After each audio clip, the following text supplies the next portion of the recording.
Jaunu uzņēmumu man meklētājs deva, ka 11 reizes pieminēti ir, ja? Bet tas jums, Dombūr kungs, ir kāds rezultāts tam, ka 11 reizes pieminēts kaut kas. Tas ir kaut kāds rādītājs tam. Tas jau nav nekāds rādītājs. Tas ir rādītājs, jo ir lietas, kas tur nav pieminētas vispār. Nu, protams, bet tas jau nenozīmē, ka būs labi vai slikti uzreiz pateikt to, ka tur ir tik un tik reizes. Es neteicu labi vai slikti. Es gribēju Vecmāmas muzeju uzdot jautājumu. Bet jūs to tā jau uzreiz saknē jau pasniedziet. Tikai 11 reizes. Nu, jaunu uzņēmumu vispār šo dažādu tehnoloģiju uzņēmumu attīstību tā ir nopietna prioritāte. Tas jau nav tā, ka mēs to esam kaut kur paslaucījuši. Ne tā pasniedzu es, ja? Nu, es redzu, kā jūs to savā retorikā to darat. Kā jums šķiet?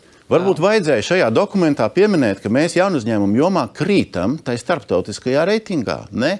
Salīdzinot ar Lietuvu un Igauniju. Jautājums ir, ko darīt?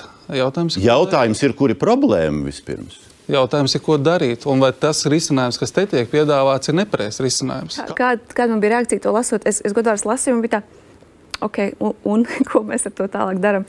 Jo pirmā doma ir, labi, tagad ir šī taisa dokuments, te ir prioritātes, viņas liekas loģiskas. Es teiktu, ka jaunuzņēmumiem vajadzētu likt lielāku uzsvaru, protams, bet jautājums ir, ok, un bija pirms 2 gadiem cits dokuments, un kā ar to gāja, kas tur tika ieviest, ko mēs nedaram, kāpēc kaut kas nesanāca.